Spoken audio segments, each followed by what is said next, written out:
আসসালামু আলাইকুম। আজকের পর্বে আপনাদেরকে করে দেখাবো দারুণ মজার একটা ভর্তার রেসিপি। বাঙালি বলতেই যে কোনো ভর্তাই খুব পছন্দ করে খান, আর সেটা যদি হয় মাছের রাজা ইলিশের ভর্তা, তাহলে তো কথাই নেই।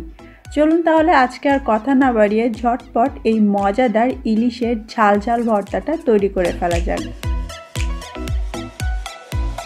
ভর্তাটা করার জন্য আমি এখানে 4 টুকরো ইলিশ নিয়েছি। যে টুকরোগুলো আমি নিয়েছি সেগুলো হচ্ছে ইলিশের লেজের ঠিক উপরের দুটো টুকরো এবং ইলিশের মাথার ঠিক নিচের একটা টুকরো। এসব অংশে কাটা একটু বেশি থাকে। আপনি চাইলে ইলিশের পেটি বাদে শুধুমাত্র পিঠের অংশ বা গাদার অংশ দিয়েও কিন্তু ভর্তা তৈরি করতে পারেন। এবারে আমি মাছের টুকরোগুলোকে একটু ম্যারিনেট করে নিব। তার জন্য আধা চা চামচ লবণ, আধা চা চামচ মরিচের গুঁড়ো এবং 1/4 চা চামচ হলুদের গুঁড়ো দিয়ে দিচ্ছি। যেহেতু আজকের ভর্তাটা আমি একটু ঝাল ঝাল করে করব, এজন্য মরিচের গুঁড়োর পরিমাণটা একটু বেশি দিয়েছি। আপনারা চাইলে কিন্তু বাদও দিতে পারেন।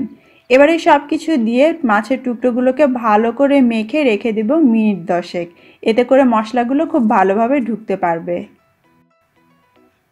এবারে চুলায় ছোট একটা কড়াইয়ে মিডিয়াম আঁচে আমি তেল গরম করে নিচ্ছি 2 টেবিল চামচ। আমি এখানে সরিষার তেল ব্যবহার করেছি এবং অবশ্যই আপনারাও চেষ্টা করবেন সরিষার তেল দিয়েই ভর্তাটা করতে। তারপর এতে 5টা বড় সাইজের শুকনো মরিচ নিয়ে আমি ভেজে নিচ্ছি। আর মরিচটা আমি বোটা সহই ভাজছি, এতে করে মরিচটা ভালো মুচমুচে হবে। যখন মরিচগুলো এরকম কালচে হয়ে যাবে তখন আমি তুলে নিব। আমি মরিচের পরিমাণটা একটু বেশি দিয়েছি, আপনি চাইলে আরও বেশি দিতে পারেন বা কমিয়েও দিতে পারেন। ভাজা মরিচগুলো তুলে রেখে ওই একই তেলে এখন আমি সেই মেখে রাখা মাছগুলো ভেজে নিব। এই মাছটা আমরা হালকা কড়া করে ভাজবো, খুব বেশি কড়া করব না। বেশি শক্ত করে ফেললে ভর্তাগুলো খেতে মজা হবে না। মিডিয়াম আঁচে মাছগুলো আমরা এপিট ওপিট করে ঘুরিয়ে ফিরিয়ে ততক্ষণ পর্যন্ত ভেজে নিব যতক্ষণ না এটা ভেতর পর্যন্ত কুক হয়ে যায়। আর ইলিশ মাছ তো এমনিতেই নরম মাছ, খুব তাড়াতাড়ি এটা রান্না হয়ে যায়। তো 5-7 মিনিটের মধ্যে আপনার ভাজাটা হয়ে যাবে আর চারপাশে এরকম সুন্দর গোল্ডেন ব্রাউন কালারটাও চলে আসবে।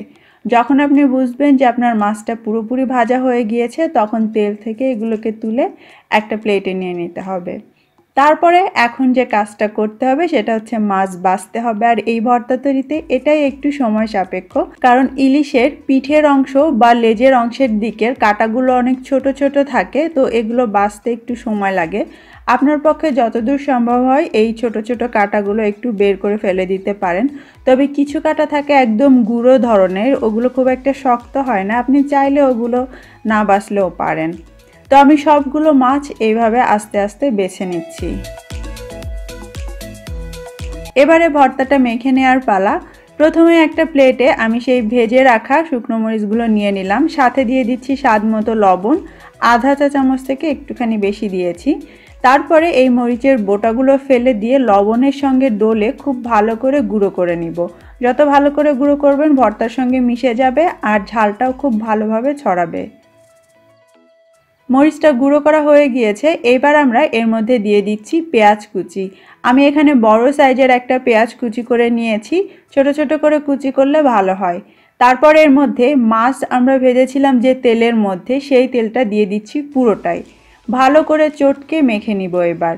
আর এই ভর্তাটা খেতেও কিন্তু অনেক মজা লাগে, পেঁয়াজ মরিচের ভর্তা, বিশেষ করে খিচুড়ির সঙ্গে। যেহেতু আমরা মাছ ভর্তা তৈরি করব, তো আমরা ভেজে রাখা সেই ইলিশ মাছগুলো এবার এর মধ্যে দিয়ে দিচ্ছি। সাথে আমি আর কিছু দিচ্ছি না, খুব ভালো করে প্রথমে এগুলোকে মেখে নিব। আপনি যদি প্লেন এই ধরনের ভর্তা খেতে চান, তাহলে শুধুমাত্র এরকম পেঁয়াজ মরিচ আর তেল দিয়েই ভর্তাটাকে মেখে পরিবেশন করতে পারেন।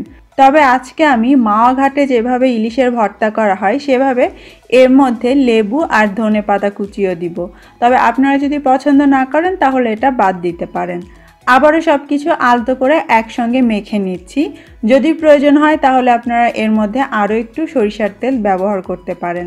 আমার ভর্তাটা মাখা হয়ে গিয়েছে। চাইলে এইভাবে বড় একটা চাপটি বানিয়ে অথবা ছোট ছোট এইভাবে গোল্লা পাকিয়েও আপনারা ভর্তাটা পরিবেশন করতে পারেন। যেভাবেই পরিবেশন করেন না কেন খেতে কিন্তু ভীষণ মজার হবে। বিশেষ করে যদি গরম ভাতের সাথে খাওয়া যায় এই ঝাল ঝাল ভর্তাটা, আর কিছুই লাগবে না। আশা করছি আমার আজকের এই ভীষণ মজার ইলিশের ঝাল ভর্তাটা আপনাদের পছন্দ হয়েছে। কমেন্ট করে অবশ্যই জানাবেন, আর বিশেষ কোনো ভর্তার রিকোয়েস্ট থাকলে সেটাও করতে পারেন। সবাই ভালো থাকবেন। আল্লাহ হাফেজ।